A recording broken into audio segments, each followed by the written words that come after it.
والصلاة والسلام على أشرف الأنبياء والمرسلين وخاتم النبيين محمد وعلى آله وصحبه ومن تبعهم بإحسان ودعا بدعوتهم إلى يوم الدين. أما بعد فأعوذ بالله من الشيطان الرجيم. بسم الله الرحمن الرحيم. قال الله تبارك وتعالى: يا أيها الذين آمنوا آمنوا. وقال تعالى: يا أيها الذين آمنوا قوا أنفسكم وأهليكم نارا. وقال تعالى: وهو معكم أينما كنتم. وقال تعالى: ما كان محمد أبا أحد من رجالكم ولكن رسول الله وخاتم النبيين. وقال النبي صلى الله عليه وسلم: أنا خاتم النبيين لا نبي بعدي، أو كما قال عليه الصلاة والسلام. وائے ناکامی متائے کارواں جاتا رہا، وائے ناکامی متائے کارواں جاتا رہا، کارواں کے دل سے احساس زیاں جاتا رہا. چمی گویم مسلمانم میلرزم، چمی گویم مسلمانم میلرزم، کہ دانم مشکلات لا الہ را. رہ گئی رسم ازاں روح بلالی نہ رہی، رہ گئی رسم ازاں روح بلالی نہ رہی، فلسفہ رہ گیا تلقین غزالی نہ رہی.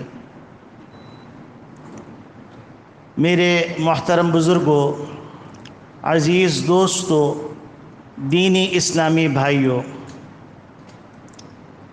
اللہ رب العالمین نے اپنے فضل و کرم سے ہم کو مسلمان بنایا. اللہ رب العالمین نے اپنے فضل و کرم سے ہمیں مکمل انسان بنایا، کوئی کمی نہیں رکھی، نہ آنکھ میں، نہ منہ میں، نہ ہاتھ میں، نہ پاؤں میں، نہ دل میں، نہ گردوں میں، جتنے بھی اعضاء جوارح ہیں اس میں کوئی کمی نہیں رکھی. پھر اللہ رب العالمین نے ہم کو رمضان مبارک کا مہینہ عطا کر دیا. اس مبارک مہینے میں اللہ رب العالمین نے پہلا عشرہ رحمت کا بھی عطا کیا، دوسرا عشرہ مغفرت کا عطا کیا، اور تیسرا عشرہ اللہ رب العالمین نے جہنم سے خلاصی والا بھی اکثر حصہ عطا کر دیا. اور پھر ان عشروں میں اللہ رب العالمین نے ہم کو طاق راتوں میں کچھ نہ کچھ عبادت کرنے کا موقع عطا کیا، اور ان طاق راتوں میں ایک طاق رات آج کی ہے جو 27ویں ہے. اس طاق رات میں ہم سب جمع ہوئے ہیں کہ کوئی پیغام لے کے جائیں، پورے سال کا ایک جذبہ لے کے جائیں، اپنے کلیجے کے اندر جو ایمان کی چنگاری ہے اس کو شعلے جوالہ بنا دیں.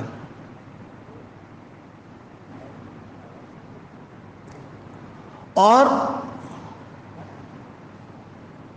اس کے لیے جن آیات کا انتخاب کیا گیا ہے، ان آیات میں اللہ رب العالمین نے ہم کو چند باتوں کی طرف متوجہ کیا ہے. وہ باتیں یوں سمجھ لیجئے، کلمہ لا الہ الا اللہ محمد الرسول اللہ اور حفاظت دین.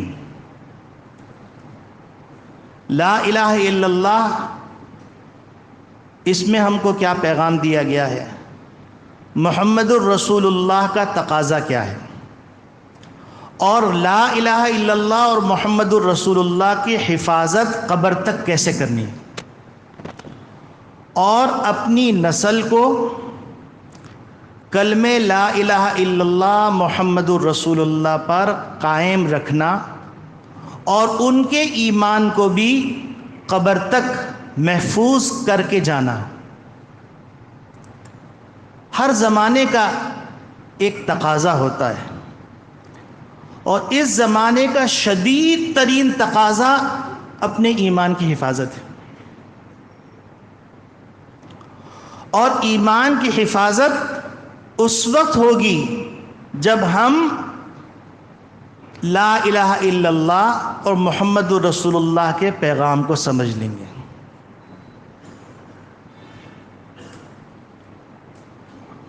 نبی کریم صلی اللہ علیہ وسلم جو کہ خاتم النبیین ہیں، پہلا پیغام جو آپ نے بیان فرمایا ہے اور جو پیغام اپنی امت کو دیا ہے اور جس کا مطالبہ قیامت تک کے لیے ہے، وہ یہی ہے کہ یا ایھا الناس قولوا لا الہ الا اللہ تفلحوا۔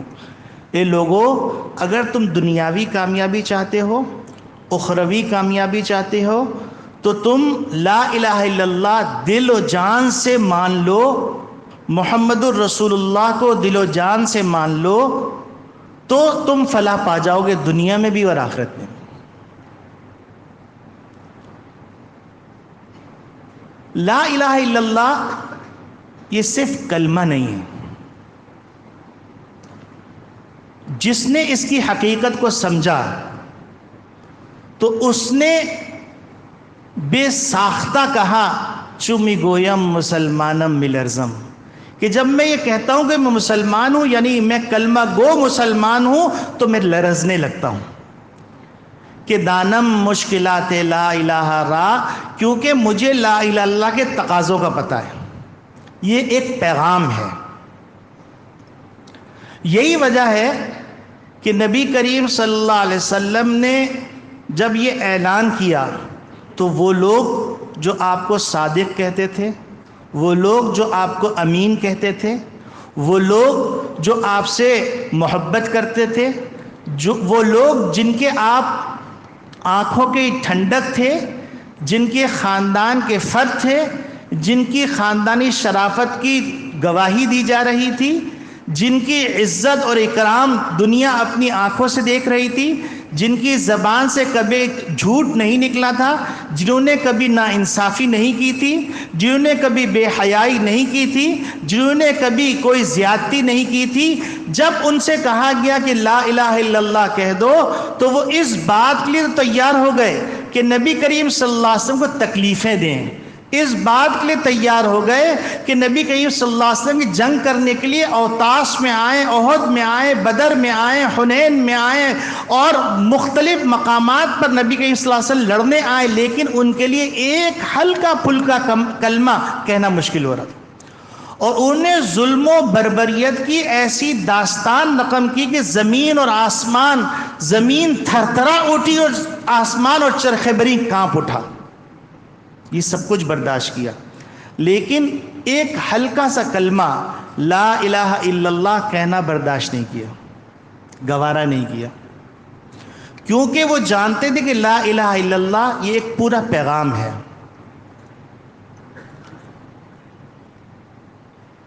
مولانا سلطان روم رحمۃ اللہ علیہ، جو مولانا روم رحمۃ اللہ علیہ کے نام سے سلطان الاولیاء بھی ہیں اور سلطان الحکایات اور امثال بھی ہیں، اللہ رب العالمین نے جن کو بڑا اونچا مقام عطا فرمایا، مشکل سے مشکل بات کو بڑی آسانی سے مثالوں کے ذریعے سے، حکایات کے ذریعے سے انہوں نے لوگوں کو سمجھا دیا۔ یہی مولانا روم رحمۃ اللہ علیہ مثالیں پیش کرتے ہیں، بعض دفعہ وہ مثالیں حقیقت ہوتی ہیں اور بعض دفعہ وہ مثالیں حقیقت نہیں ہوتی بلکہ فرض کر کے بیان کی جاتی ہیں، لیکن میں آپ کے سامنے جو بیان کر رہا ہوں یہ مولانا روم رحمۃ اللہ علیہ نے، جو سلطان الاولیاء ہیں، انہوں نے اس مثال کو حقیقت ہی کے واقعے کو نقل کر کے سمجھایا ہے، ایک معرفت کی بات۔ وہ فرماتے ہیں کہ ایک بادشاہ تھا محمود غزنوی رحمۃ اللہ علیہ، اس بادشاہ نے ارادہ کیا کہ میں اپنی رعایا کے حالات معلوم کرنے کے لیے میں نکلوں اور رعایا کے حالات معلوم کروں، چونکہ نبی کریم صلی اللہ علیہ وسلم نے یہ ذمہ داری حکمرانوں پر رکھی ہے کہ اپنی رعایا کی خیر خبر لیں۔ تو محمود غزنوی رحمۃ اللہ علیہ گھر سے نکلے، اپنے محل سے نکلے، جو پائی دروازہ تھا یا پوشیدہ دروازہ تھا وہاں سے باہر نکلے، لباس تبدیل کر کے، حلیہ تبدیل کر کے تھوڑی دور گئے تو دیکھا کچھ لوگ اندھیرے میں بیٹھے ہوئے گفت و شنید کر رہے ہیں۔ معروم رحمۃ اللہ علیہ فرماتے ہیں محمود غزنوی رحمۃ اللہ علیہ نے یہ طے کیا کہ ان کی گفتگو سنتا ہوں کہ یہ کیا باتیں کر رہے ہیں، تو کہنے لگے کہ وہ ان کے ساتھ بیٹھ گئے۔ یہ در حقیقت ڈاکوؤں کا ٹولہ تھا۔ ان ڈاکوؤں کے ٹولے کو ڈاکہ ڈالنے کی پلاننگ کرنی تھی، تو ان ڈاکوؤں نے یہ سمجھا کہ یہ جو آدمی آیا ہے یہ بھی ہمارا ہی ہے، انہوں نے کوئی شکوہ شکایت نہیں کی اور کوئی باس پرس نہیں کی، سب حلقہ بنا کے بیٹھ گئے۔ حلقہ بنا کے بیٹھنے کے بعد انہوں نے کہا کہ ہم اپنے اپنے ہنر کا ذکر کر دیں تاکہ ڈکیتی میں کس کا ہنر کہاں کام آنا ہے ہم کو پتہ ہونا چاہیے۔ تو ایک ڈاکو نے کہا بھائی میرا ہنر تو یہ ہے کہ کتا اگر بھونکتا ہے تو میں پہچان لیتا ہوں کتا کہہ کیا رہا ہے۔ تو انہوں نے کہا یہ تو بڑا زبردست ہنر ہے، کیونکہ ڈکیتی کے موقع پر کتوں سے واسطہ پڑتا رہتا ہے، کتے چیختے چلاتے رہتے ہیں، تو ہمیں معلوم ہو جائے گا کوئی خطرہ ہے تو ہم اس سے آگاہ ہو جائیں گے۔ انہوں نے کہا تم تو بڑے کام کے آدمی ہو۔ پھر دوسرے نے کہا کہ میرا ہنر یہ ہے کہ میں مٹی سونگھ کے بتا دیتا ہوں کہ خزانہ کہاں دفن ہے۔ انہوں نے کہا تم بھی بڑے کام کے آدمی ہو، بہت قیمتی ہو تم، اور خزانے کو ہمیں زیادہ تلاش نہیں کرنا پڑے گا، تم سونگھ کے بتا دو کہ تم بھی ہمارے کام کے آدمی ہو۔ تیسرے ڈاکو نے کہا کہ میرے اندر یہ اللہ نے صلاحیت دی ہے کہ میں نقب لگایا تو مضبوط سے مضبوط پتھر ہے اس کو نکال دیتا ہوں۔ انہوں نے کہا نقب لگانے کی ضرورت تو پڑتی ہے، تم بھی بڑے کام کے آدمی ہو۔ تو چوتھے نے کہا کہ میری صلاحیت یہ ہے کہ میں کمن ڈالتا ہوں، جتنی اونچی بھی اونچائی ہو میں کمن وہاں ڈال کے اس کمن کے ذریعے سے پھلانگ کے دوسری طرف اتر جاتا ہوں۔ انہوں نے کہا تم تو بالکل گرو ہو، ہمارے بڑے قیمتی آدمی ہو۔ پانچویں نے کہا کہ میری خصوصیت یہ ہے کہ میں رات کی تاریکی میں جس کو دیکھ لیتا ہوں اس کو صبح پہچان لیتا ہوں۔ اب محمود غزنوی کی باری آئی۔ محمود غزنوی رحمۃ اللہ علیہ فرمائے لگے کہ میری خصوصیت یہ ہے کہ جب کسی کو پھانسی کے پھندے کی طرف لے جایا جا رہا ہوتا، اگر میں نے داڑھی ہلا دی تو اس کے پھانسی کا حکم منسوخ ہو جاتا۔ انہوں نے کہا بس آپ ہی ہمارے گرو ہوئے، کیونکہ سب سے زیادہ خطرناک معاملہ ہوتا ہے پکڑ کا، اور اس میں جان بھی چلی جاتی ہے، تو لہٰذا آپ گرو ہوئے۔ اب چلیں ڈکیتی مانتے ہیں۔ اب اتنا زبردست ہمارا کورم ہے، اتنا زبردست گروہ ہے کہ اب ہم کو چاہیے کہ ہم محمود غزنوی کے خزانے پہ ڈکیتی ماریں تاکہ جو ساری زندگی نسلیں آرام سے کھائیں۔ اب یہ لوگ وہاں سے چلے، ہر ایک نے اپنی اپنی ہنر بندی دکھائی۔ اس نے نقب لگانے والے نقب لگایا، اور جو ہے اس سے پہلے کتے بھونکنے لگے۔ تو جب کتے بھونکنے لگے تو انہوں نے کہا ہاں کہاں ہو تم جو کتے کی آواز کو پہچانتے ہو؟ تو اس نے کہا یہ کتے کہہ رہے ہیں کہ محمود غزنوی تمہارے ساتھ ہے۔ تو نے کہا تم پاگل ہو، تم نے کبھی کسی کتے کی بات سمجھی بھی ہے؟ محمود غزنوی بادشاہ ہم ڈاکوؤں کے ساتھ کہاں سے ہوگا؟ اس کا خوب مذاق اڑایا۔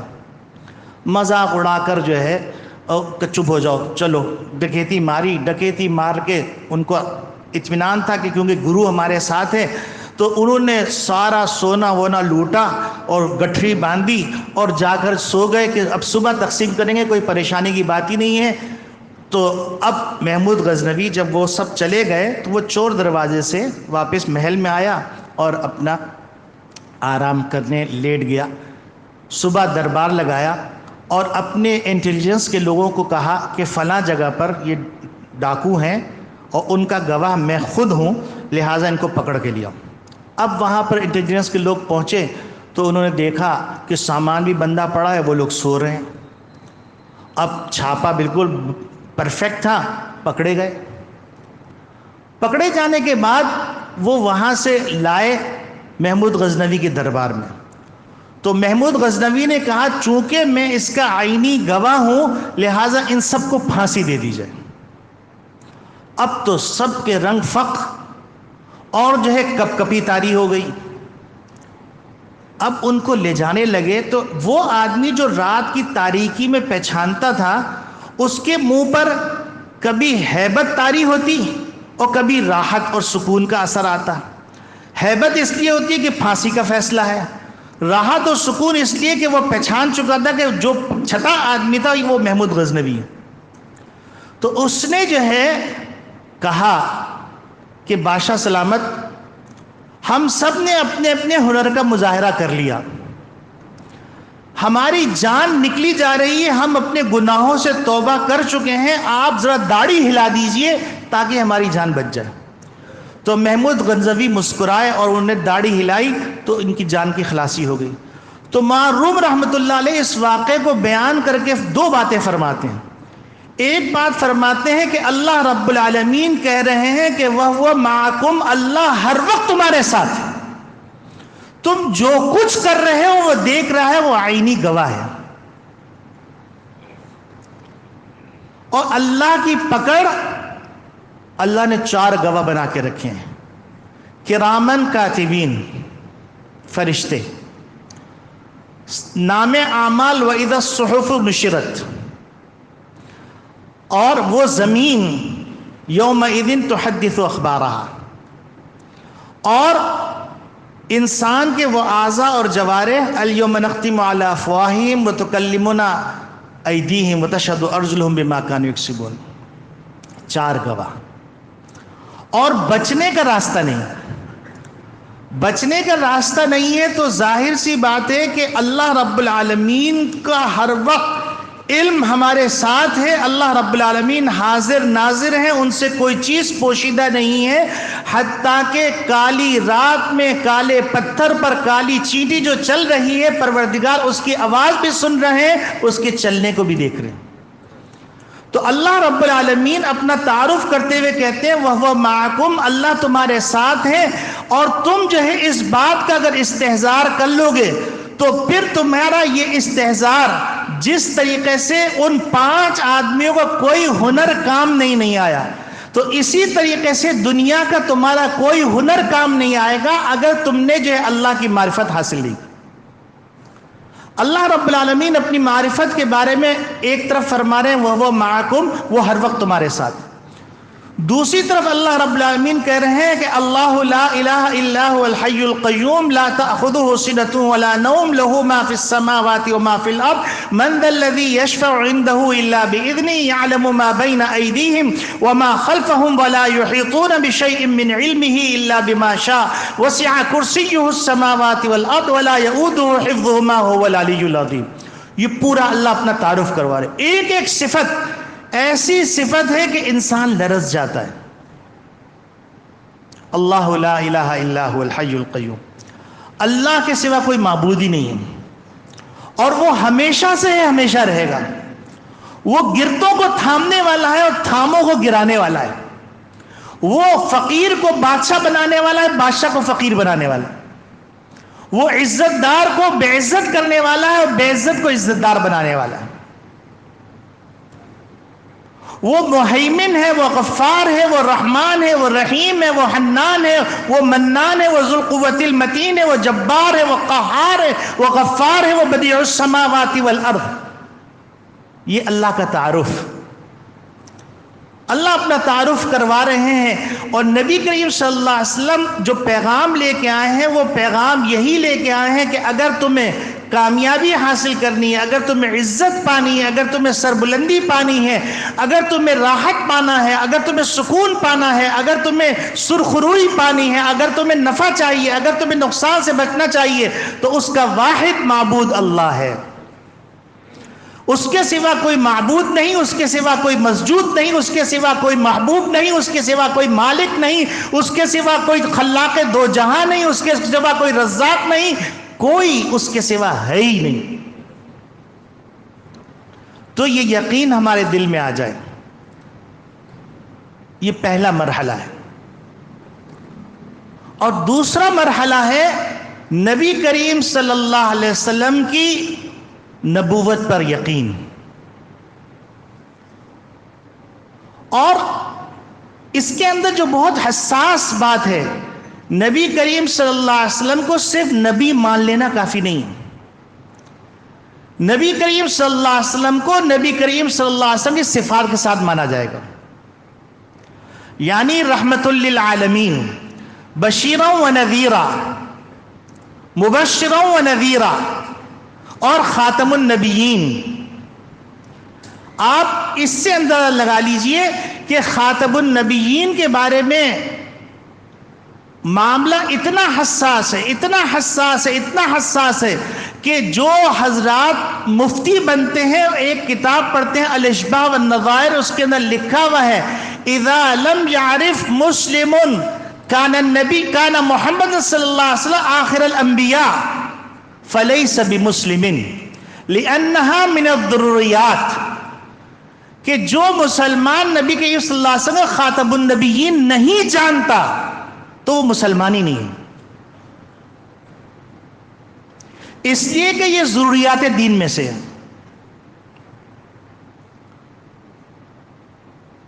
اور میں آپ کو یہ بات عرض کر دوں کہ نبی کریم صلی اللہ علیہ وسلم کے زمانے میں جب کسی نے نبوت کے اوپر ڈاکہ ڈالنے کی کوشش کی اور ختم نبوت کے اوپر جو ہے غدغن کیا، تو اس وقت اللہ رب العالمین نے صحابہ کو کھڑا کیا، خلفائے راشدین کو کھڑا کیا، تابعین کو کھڑا کیا، تبع تابعین کو کھڑا کیا، اور اولیاء اللہ کو کھڑا کیا، علماء کو کھڑا کیا، مجاہدین کو کھڑا کیا، سرفروش کو کھڑا کیا، اور پروانوں کو کھڑا کیا.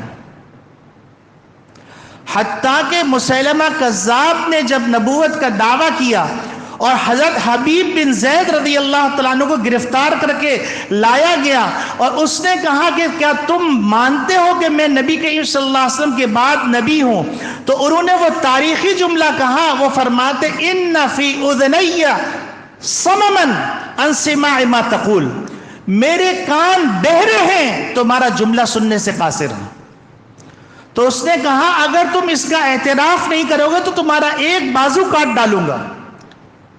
تو انہوں نے کہا کہ ان فی اذنی، میرے دونوں کانوں کے اندر بہرا پن ہے، ان سماع ما تقول، تمہاری بات. اس نے ایک بازو کاٹا. پھر کہا اب تم کیا کہتے ہو؟ تو انہوں نے کہا ان فی اذنی صمما ان سماع ما تقول، میرے کان بہرے ہیں تمہارے یہ کلمات نہیں سن سکتے. اس نے دوسرا بازو کاٹا، حتیٰ کہ ان کو کاٹ کے ٹکڑے کر کے دہکتے ہوئے آگ کے اندر جلا دیا، لیکن انہوں نے اس جملے کو اپنی زبان سے جاری ہونے نہیں دیا کہ میں یہ برداشت ہی نہیں کر سکتا کہ نبی کے بعد کوئی اور نبوت کا اعلان کرے. یہی وجہ ہے فقہا نے لکھا ہے کہ اگر کسی نے نبی کریم صلی اللہ علیہ وسلم کے بعد نبوت کا اعلان کیا اور کسی مسلمان نے اس سے اس کی نبوت کی دلیل مانگی تو وہ دار اسلام سے خارج. آج بدقسمتی سے مسلمان جو ہے نبی کریم صلی اللہ علیہ وسلم کے ختم نبوت کے معاملے کو معمولی سمجھنے لگے. 27ویں شب کو میں نے اس کا انتخاب اسی لیے کیا ہے تاکہ اس کی حساسیت کا اندازہ ہو جائے.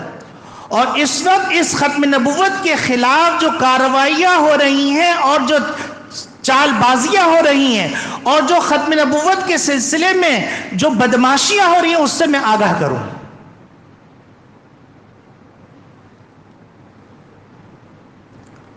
نبی کریم صلی اللہ علیہ وسلم کے ختم نبوت کا معاملہ اتنا حساس ہے، اتنا حساس ہے کہ اللہ رب العالمین نے نبی کریم صلی اللہ علیہ وسلم کے ختم نبوت کا خود اعلان فرمایا. نبی کریم صلی اللہ علیہ وسلم کے خطاب کرنے کا معاملہ آیا تو اللہ رب العالمین نے کبھی نبی کریم صلی اللہ علیہ وسلم کا نام نہیں لیا. کہیں پر کہہ رہے ہیں یا ایھا المزمل، کہیں کہہ رہے ہیں یا ایھا المدثر، کہیں کہہ رہے ہیں طٰہٰ، کہیں کہہ رہے ہیں یاسین، کہیں کہہ رہے ہیں یا ایھا النبی، کہیں کہہ رہے ہیں یا ایھا الرسول. لیکن ختم نبوت کا معاملہ آیا تو کہا ما کان محمد ابا احد من رجالکم، کسی کو شبے کی ضرورت نہیں ہے کہ محمد کے بعد کوئی نبی آنے والا نہیں. کسی کو شبے کی ضرورت نہیں. سوچئے ذرا سا، قرآن کریم میں اللہ رب العالمین نبی کریم صلی اللہ علیہ وسلم کا نام نہیں لے رہے ہیں، احکامات دے رہے ہیں، تعریف کر رہے ہیں، لیکن وہاں پر نام نہیں لے رہے. وہاں پر کہہ رہے ہیں طٰہٰ، یاسین، یا ایھا المزمل، یا ایھا المدثر، یا ایھا النبی، یا ایھا الرسول. لیکن جب نبوت کے ختم نبوت کا معاملہ آیا تو نبی کریم صلی اللہ علیہ وسلم کے لیے فرمایا ما کان محمد ابا احد من رجالکم ولکن رسول اللہ وخاتم النبیین. اور نبی کریم صلی اللہ علیہ وسلم ختم نبوت کا ایک اور انداز سے اعلان کر رہے ہیں، هو الذی ارسل رسولہ بالہدی ودین الحق لیظہرہ علی الدین کلہ ولو کرہ المشرکون. اور ایک اور طریقے سے اعلان کر رہے ہیں، هو الذی ارسل رسولہ بالہدی ودین الحق لیظہرہ علی الدین کلہ وکفی باللہ شہیدا. پھر ایک اور طریقے سے اعلان کر رہے ہیں، الیوم اکملت لکم دینکم واتممت علیکم نعمتی ورضیت لکم الاسلام دینا. پھر ایک اور طریقے سے اعلان کر رہے ہیں، ان الدین عند اللہ الاسلام ومن یبتغی غیر الاسلام دینا فلن یقبل منہ. قرآن چیخ چیخ کے کہہ رہا ہے اور قیامت تک کے لیے کہہ رہا ہے، قیامت تک کے لیے کہہ رہا ہے کہ محمد عربی صلی اللہ علیہ وسلم قیامت تک کے لیے پیغمبر ہے، حشر کے میدان میں بھی پیغمبر ہے، پل صراط میں بھی پیغمبر ہے، جنت میں بھی پیغمبر ہے اور خاتم النبیین. حتیٰ کہ حضرت عیسیٰ علیہ السلام تشریف لائیں گے تو نبی کریم صلی اللہ علیہ وسلم ختم نبوت کا اعتراف کر کے انہی کی شریعت پر حکم فرمائیں گے. وہ نئے نبی بن کے نہیں آئیں گے. آپ سوچ رہے ہوں گے کہ یہ موضوع آج 27ویں کو کیوں منتخب کیا. میں آپ کو اس کی حساسیت بتانا چاہ رہا ہوں اور بہت ڈر کے بتا رہا ہوں. آپ نے ابھی سنا 2 دن پہلے فیصل آباد میں ایک خاتون نے نبوت کا اعلان کر دیا، اور اس وقت سوشل میڈیا کا نیٹ ورک جس طریقے سے قادیانیوں کا ایکٹیو ہے آپ اس کا تصور نہیں کر سکتے، اور جتنا پیسہ خرچ ہو رہا ہے آپ اس کا تصور نہیں کر سکتے. اور جن لوگوں کے لیے ہو رہا ہے، میں مصلحتاً ان لوگوں کے نام استعمال نہیں کرنا چاہتا ہوں کہ کہیں وہ سیاسی رنگ نہ ہو جائے. اور نوجوانوں کو، وہ نوجوان جنہوں نے قرآن نہیں دیکھا، وہ نوجوان جنہوں نے کبھی مسجد کے اندر آنے کی زحمت نہیں کی، وہ نوجوان جنہوں نے مونٹیسری سے لے کر ہائی ایجوکیشن تک محمد صلی اللہ علیہ وسلم کی سیرت پر ایک لفظ نہیں پڑھا. ہاں البتہ وہ مسلمان گھرانوں میں پیدا ہو گئے، ان کا نام عبداللہ ہے، ان کا نام عبد الرحمن ہے، ان کا نام عبد القدوس ہے، ان کا نام طٰہٰ ہے، ان کا نام یاسین ہے، لیکن ان کو اپنے مسلمان ہونے پہ فخر نہیں ہے. ان کو کہا جا رہا ہے، اور یہ بہت بڑا طبقہ ہے. آپ مسجد کے رش کو دیکھ کے نہ سمجھیے کہ یہ جو ہے میں ہوائی بات کر رہا ہوں. آپ کو اندازہ نہیں ہے کتنا بڑا طبقہ ہے، اور اس طبقے کے لیے اتنا آسان ہو چکا ہے کہ وہ طبقہ یہاں تک کہہ رہا ہے کہ فلاں صاحب موجودہ دور کے نبی ہیں. میں نام نہیں لے رہا ہوں. وہ طبقہ یہ کہہ رہا ہے کہ میں نے اپنے قائد کو دیکھ لیا، اب مجھے بیت اللہ دیکھنے اور روضہ اقدس پہ جانے کی خواہش نہیں رہی. اسی معاشرے کے اندر ہو رہا ہے، اسی معاشرے کے اندر ہو رہا ہے. میں آپ لوگوں کی ایمان کی حفاظت کے لیے یہ خطاب کر رہا ہوں. میں اپنی نسلوں کے ایمان کی حفاظت کے لیے خطاب کر رہا ہوں. آپ کو اندازہ نہیں ہے کہ اس وقت کیا ہونے والا ہے. میں آخر کے اندر وہ بات عرض کروں گا حفاظت دین کے عنوان پر، اس کو دھیان سے سنیے گا.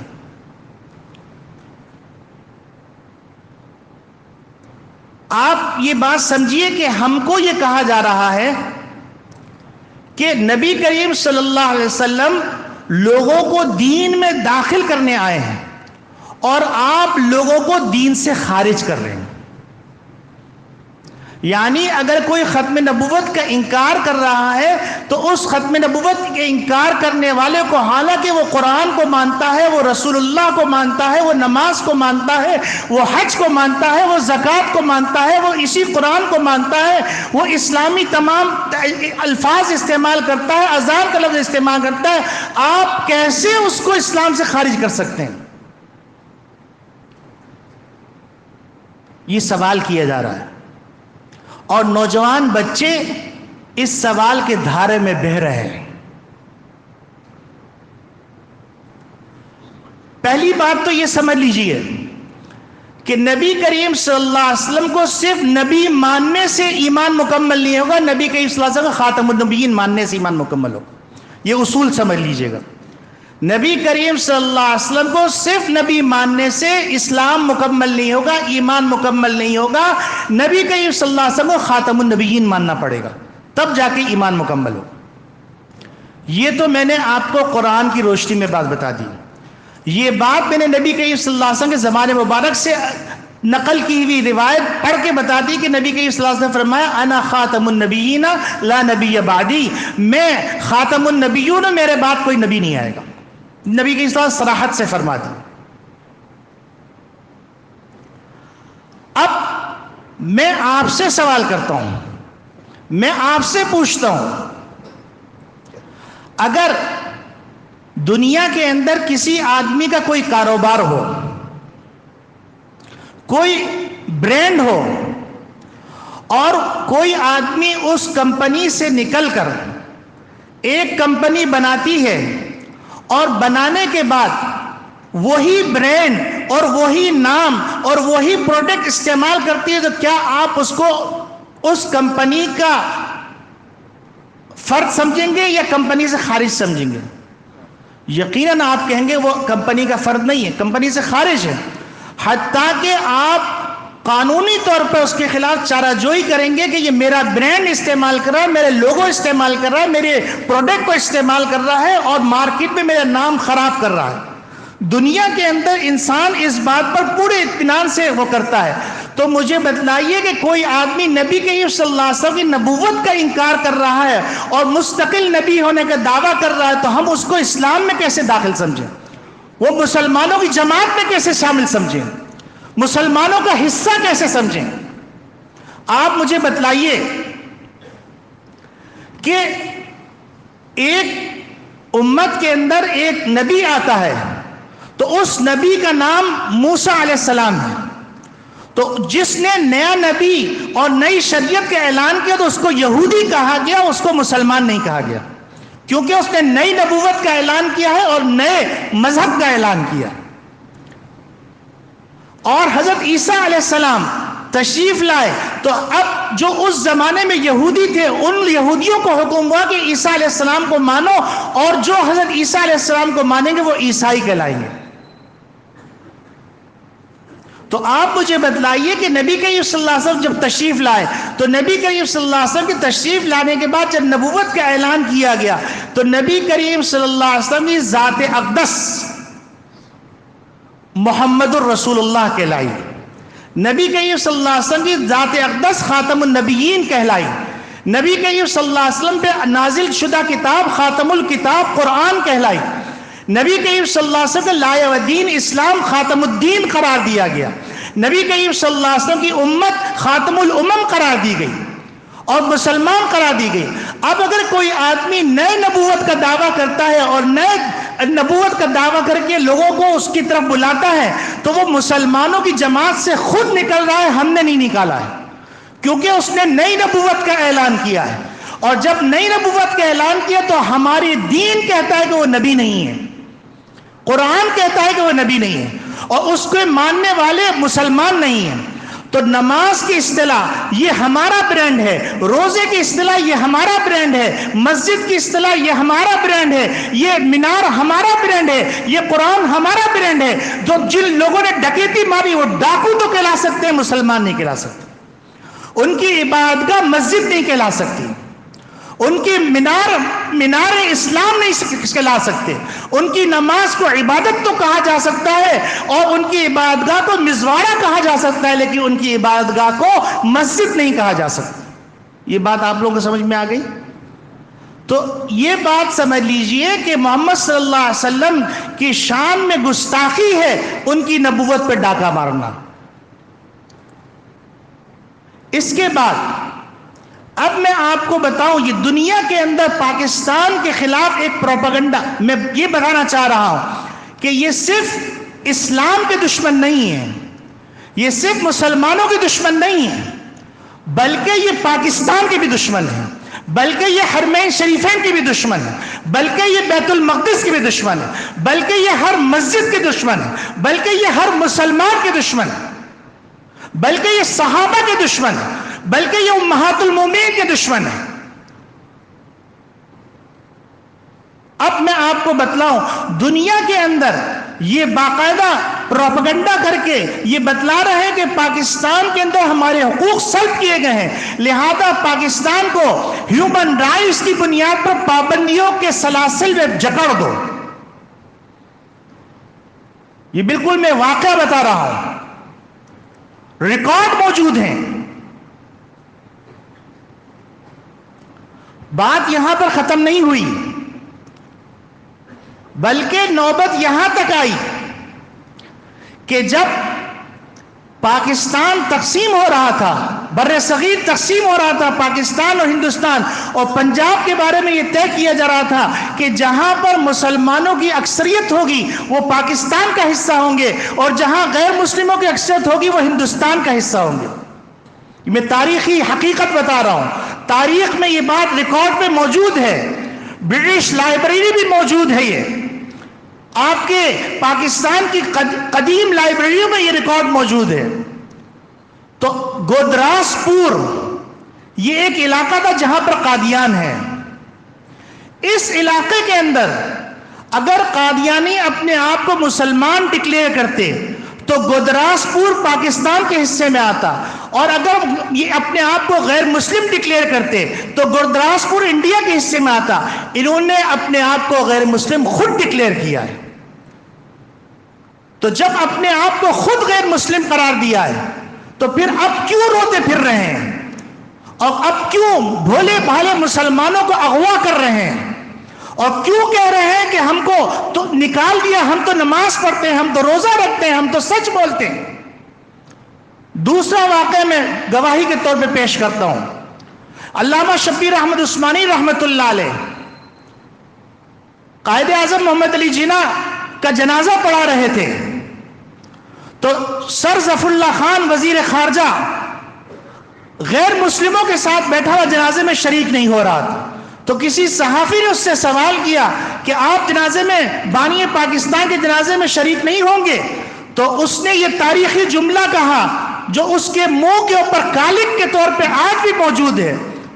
اس نے کہا کہ آپ غیر مسلم ریاست کا ایک مسلمان وزیر خارجہ سمجھیے یا مسلم کا غیر مسلم وزیر خارجہ تسلیم کیجیے.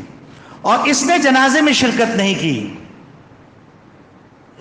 یہ باتیں میں کیوں کر رہا ہوں؟ آپ حیران ہو رہے ہوں گے کہ یہ باتیں کیوں کر رہے ہیں. اتنا تو آپ لوگوں کو ایک دھندلا خاکہ سمجھ میں آ گیا کہ قادیانی سازش ہے کیا. مسلمان اس کو سازش سمجھتے ہی نہیں ہیں. یاد رکھیے قادیانیوں کے سلسلے میں 10,000 مسلمانوں نے جانوں کا نذرانہ پیش کیا ہے، اس کے بعد ختم نبوت کا آئین بنا ہے. یہ معمولی بات نہیں. اب میں اگلی بات جو کرنے جا رہا ہوں وہ ہے زیادہ خطرناک، وہ ہے حفاظت دین سے متعلق. یعنی یہ بات تو آپ سمجھ لیجئے، دماغ میں بٹھا لیجئے کہ لا الہ الا اللہ، اللہ کو ہمیں ماننا ہے اس کی صفات کے ساتھ جو قرآن میں اللہ رب العالمین نے اپنا تعارف کروایا ہے، اور محمد الرسول اللہ کو رسول اللہ ماننا ہے انہی صفات کے ساتھ جن صفات کے ساتھ اللہ نے ان کو متصف کیا. یہ بات کلیئر ہو گئی آپ لوگوں کے؟ بہت حساس بات کرنے جا رہا ہوں. آپ یہ سن کر حیران ہو جائیں گے کہ اللہ رب العالمین نے نبی کریم صلی اللہ علیہ وسلم کے ذریعے سے ہم کو بتلایا ایک عالم ارواح ہے، اور پھر ایک عالم دنیا ہے، اور پھر ایک عالم برزخ ہے، اور پھر ایک عالم آخرت ہے جہاں پر جنت اور جہنم کا فیصلہ ہوگا۔ یہ بات بھی کلیئر ہو گئی؟ میں رک رک کے بات کر رہا ہوں کیونکہ میں جو اگلی بات کرنے جا رہا ہوں آپ کے رونگٹے کھڑے ہو جائیں گے۔ یہ میں نے بلا وجہ 27ویں شب کو یہ میں نے بلا وجہ انتخاب نہیں کیا، اس پہ استخارہ کیا ہے میں نے، اس کے بعد اس مضمون کا انتخاب کیا۔ یہ بات آپ لوگوں کو کلیئر ہو گئی کہ لا الہ الا اللہ کما ہوا بصفاتہ، اللہ کو ماننا ہے ویسے ہی جیسے اللہ کی صفات۔ دوسرا پوائنٹ میرا تھا کہ محمد رسول اللہ کو ویسا ہی ماننا ہے جیسا کہ اللہ نے ان کو رسول بنایا، خاتم النبیین۔ اب مرحلہ آ رہا ہے حفاظت دین کا، اور یہ بات بھی میں نے آپ کو بتلا دی کہ محمد رسول اللہ صلی اللہ علیہ وسلم نے ہم کو بتلایا ہے ایک عالم ارواح ہے جہاں پر ہم سب کی روحیں ہیں، اور ایک عالم دنیا ہے جہاں پر ہم لوگ آتے ہیں، ایک عالم برزخ ہے جو آخرت اور دنیا کے درمیان ایک عالم ہے، اس کو عالم برزخ کہتے ہیں۔ انتقال کے بعد روح وہاں جاتی ہے۔ یاد رکھیے گا، موت انسان کے جسم کو آتی ہے، روح کو موت نہیں آتی۔ روح اس وقت سے ہے جب اللہ رب العالمین نے عہد الست لیا تھا، اللہ نے کہا تھا الست بربکم، کیا میں تمہارا پروردگار نہیں ہوں؟ وہ روح عالم ارواح میں موجود تھی، وہ روح ہمارے جسم کے اندر آئی جب ہمارا جسم بنا، اور وہ روح ہماری موت کے بعد منتقل ہو جائے گی عالم برزخ کے اندر، وہی روح منتقل ہو جائے گی عالم حشر کے اندر، وہی روح منتقل ہو جائے گی عالم جنت کے اندر۔ روح کو موت نہیں آتی۔ یہ بات بھی کلیئر ہو گئی آپ لوگ؟ اور یہ بات بھی سمجھ لیجئے گا کہ روح کی حساسیت کتنی ہے۔ ایک آدمی ہے، مالدار ہے، اس کا خزانہ ہے، اس کے بچے ہیں۔ اب یہ آدمی جب تک اس کے جسم پہ روح ہے اس کا پاور ہے۔ بچے بابا بھی کہہ رہے ہیں، ملازمین باس بھی کہہ رہے ہیں، بیوی شوہر کہہ رہی ہے، سرتاج کہہ رہی ہے، پوتے دادا کہہ رہے ہیں، عزت احترام سب کچھ۔ یہاں سے روح نکلی، اب کوئی 1 منٹ کے لیے تنہا کمرے میں اس کے ساتھ رہنے کے لیے تیار نہیں۔ روح کی امپورٹنس سمجھ میں آ گئی آپ لوگ؟ روح کی امپورٹنس یعنی ہمارے وجود کی اہمیت بھی روح کی وجہ سے۔ اگر روح نکل جائے تو اہمیت ختم۔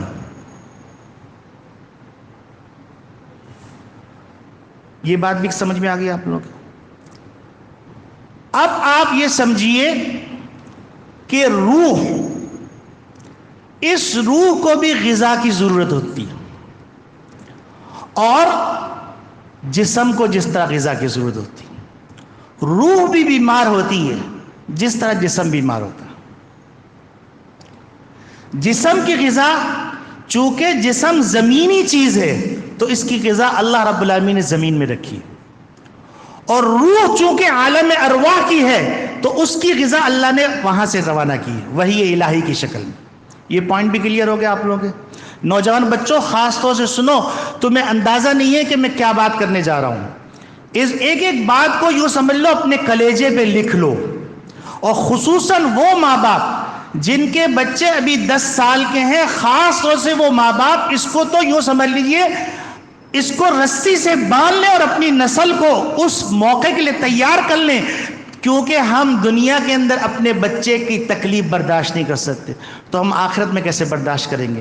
اگر ہمارا بچہ اللہ نہ کرے بے ایمان ہو گیا تو ہم کیسے برداشت کریں گے وہ جہنم میں جلے اور سڑے اور ہم اس کو جنت میں نہ لا سکیں اگر ایمان نہیں، اللہ نہ کرے۔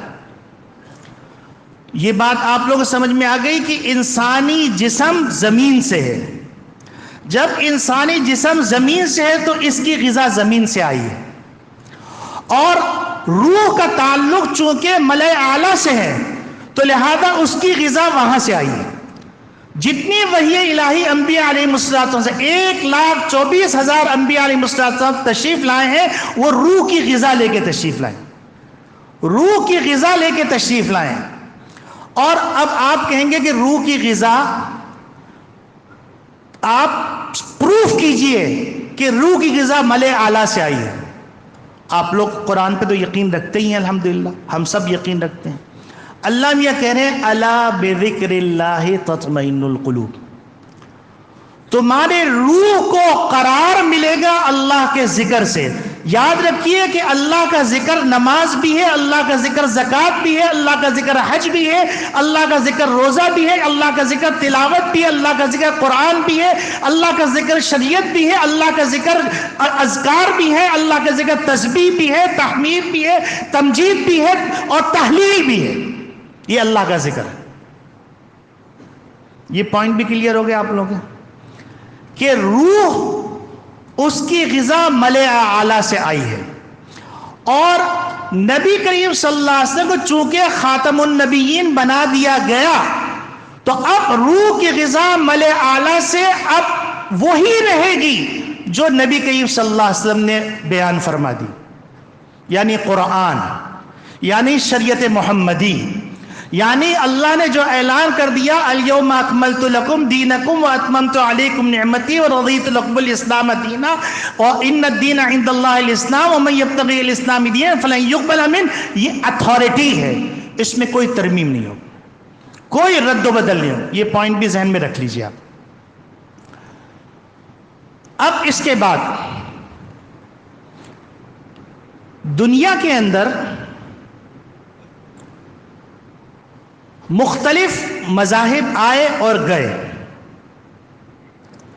ابھی جو دو اسلام کے علاوہ بڑے مذاہب ہیں، ایک کا نام ہے یہودیت اور ایک کا نام ہے عیسائیت، اور ایک مذہب جو قیامت تک کے لیے ہے اس کا نام ہے اسلام. اسلام کے اندر جو احکامات ہیں، جو فقہ کے اندر استنباطات ہیں، جو فقہ مدون کی گئی ہے، وہ تمام کے تمام احکامات قرآن اور حدیث کے اندر غور خوض کرنے کے بعد حاصل کیے گئے. اس کے علاوہ ایک جملہ سن لیجئے گا کہ اللہ رب العالمین کو تورات اور انجیل کو قیامت تک باقی رکھنا نہیں تھا، تو اللہ رب العالمین نے اس کی حفاظت کی ذمہ داری انسانوں پہ رکھی تھی، اپنے اوپر نہیں رکھی تھی. اور قرآن کریم کو چونکہ قیامت تک کے لیے باقی رکھنا تھا تو اللہ رب العالمین نے اس کی ذمہ داری خود لی. انا نحن نزلنا الذکر وانا لہ لحافظون، قرآن ہم نے نازل کیا ہے، ہم ہی اس کی حفاظت کریں گے. تو یہ بات سمجھ لیجئے گا کہ قرآن جو ہے اور قرآن کے ریلیٹ کیے ہوئے جتنے بھی احکامات ہیں وہ کسی ری ایکشن میں نہیں ہے، بلکہ وہ ڈائریکٹ ایکشن ہے. اور اس کے علاوہ جتنے نظام ہیں وہ ری ایکشن میں وجود میں آئے، چاہے وہ نظام جو ہے عیسائیت نے ڈیزائن کیا ہو، چاہے وہ نظام یہودیت نے ڈیزائن کیا ہو، وہ سارے نظام جو ہے ری ایکشن میں آئے. اب آپ کہیں گے ری ایکشن میں کیسے آئے؟ تو ری ایکشن میں ایسے آئے کہ جب دیکھیے ایک بات سمجھ لیجئے گا، قرآن نے سائنس کا دروازہ کھولا ہے اور عیسائیت اور یہودیت انہوں نے سائنس کا دروازہ بند کیا تھا. یہی وجہ ہے کہ سائنس کے سلسلے میں اسلام نے تو دعوت دی ان فی خلق السماوات والارض واختلاف اللیل والنہار لآیات لأولی الالباب. یہ تمام چیزیں غور و خوض کے لیے، ریسرچ کے لیے، تحقیق کے لیے. ان الدنیا خلقت لکم، یہ دنیا تمہاری خدمت کے لیے بنائی گئی ہے، اس پہ تم ریسرچ کرو. تو عیسائیت نے سائنس جب پروان چڑھنے لگی اسپین کی شکل کے اندر، تو اس کے نتیجے میں فرانس کے اندر اور یورپ میں ایک بغاوت پیدا ہوئی، اور اس بغاوت کے نتیجے کے اندر ایک نظام ڈیزائن کیا گیا، جس نظام کے اندر انہوں نے قانون بنایا کہ عقل اور جسم، یہ دو چیزوں کو سامنے بنیاد کے طور پر رکھ کے پورا نظام بنایا جائے گا، عقل اور جسم. تو یاد رکھیے جتنے بھی دنیا کے اندر نظام بنائے گئے ہیں یا تو وہ عقل کو فیور کرتے ہیں، عقل کی تسکین کے لیے ہیں، یا جسم کی تسکین کے لیے ہیں۔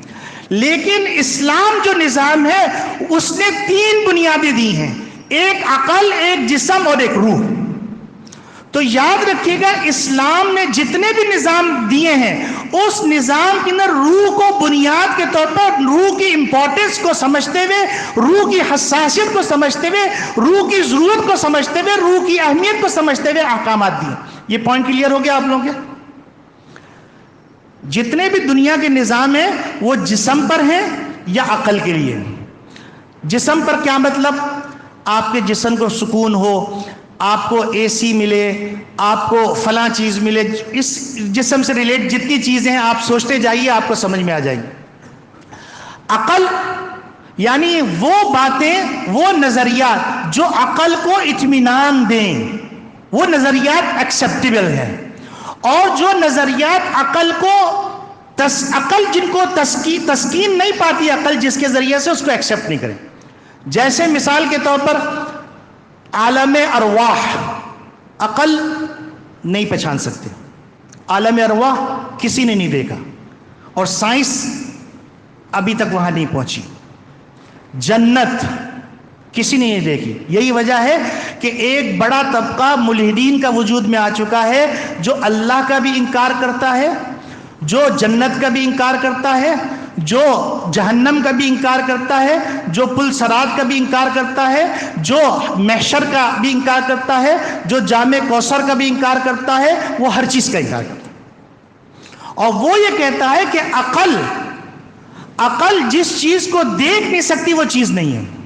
یہ ان کی بہت بنیادی دلیل ہے، یہ بہت بنیادی دلیل ہے۔ وہ کہتے ہیں عقل جس چیز کو نہیں دیکھ سکتی وہ چیز ہے ہی نہیں، چونکہ عقل اس کو ایکسیپٹ نہیں کرتی۔ حالانکہ اتنی کمزور دلیل ہے، اتنی کمزور دلیل ہے۔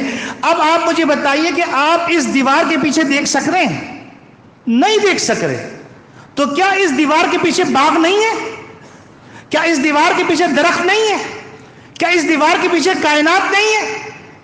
لیکن چونکہ ایمان نہیں ہے، معرفت نہیں ہے، تو وہ اس دلیل کو بڑا مضبوط سمجھتے ہیں اور کہتے ہیں کہ یہ دلیل ہے کہ عقل چونکہ ان چیزوں کو نہ آنکھیں دیکھ سکتی ہے نہ عقل دیکھ سکتی، لہذا وہ چیزیں نہیں۔ اب آپ یہ سمجھ لیجئے کہ دنیا کا جو اس وقت ٹکراؤ ہے وہ ٹکراؤ ہے اسلام کے ساتھ، اور وہ ٹکراؤ اسلام کے ساتھ اب وہ نہیں ہے جو جنگوں کی شکل میں ہوتا ہے، بلکہ اب ٹکراؤ ہو رہا ہے عقائد کی شکل میں، اور ایسے فلسفے اور ایسے افکار پیش کیے جا رہے ہیں جس کے نتیجے میں انسان کچھ بھی نہ رہے۔ ان کو یہ تو تسلیم ہے کہ وہ قادیانی رہے، یہ تو تسلیم ہے کہ وہ عیسائی رہے، وہ تسلیم ہے کہ وہ یہودی رہے، وہ تسلیم ہے سب کچھ رہے، اگر نہ رہے تو مسلمان نہ رہے، مومن نہ رہے۔ اب آپ کے ساتھ میں وہ بات شیئر کرنے جا رہا ہوں جو آپ کو حیران کر دے گی۔ میں نے آپ کو بتایا کہ دنیا کے نظام میں کس کے لیے ہے؟ عقل اور جسم کے لیے، اور اسلام کا جو نظام ہے عقل، جسم اور روح۔ یہی وجہ ہے کہ جب ان سے بات کریں گے تو روح ان کے نزدیک کوئی اہمیت ہی نہیں رکھتی، تو اس کے نتیجے کے اندر ان کے پاس روح کے سوال کا کوئی جواب نہیں۔ دنیا کے اندر ایک اور عالم ڈیزائن کر لیا گیا ہے۔ ہم نے بتایا تھا ایک عالم ارواح ہے، ایک عالم دنیا ہے، ایک عالم برزخ ہے، ایک عالم آخرت۔ آج منبر رسول میں بیٹھ کر پورے وثوق کے ساتھ میں عرض کر رہا ہوں کہ دنیا نے مسلمانوں کے ایمان کا سودا کرنے کے لیے، اور کیسے سودا ہوگا وہ میں بتاؤں گا ابھی آپ کو۔ وہ سودا کیسے ہوگا؟ وہ سودا ایسے ہوگا کہ مسلمان کو پتہ بھی نہیں چلے گا۔ نبی کریم صلی اللہ علیہ وسلم نے جو بات فرمائی تھی، بادروا بالاعمال الصالحہ فتکون فتن کقطاع اللیل المظلم، نیک اعمال جلدی جلدی کر لو کیونکہ فتنے ایسے آنے والے جیسے کوئی تسبیح کا دانہ، تسبیح ٹوٹ جائے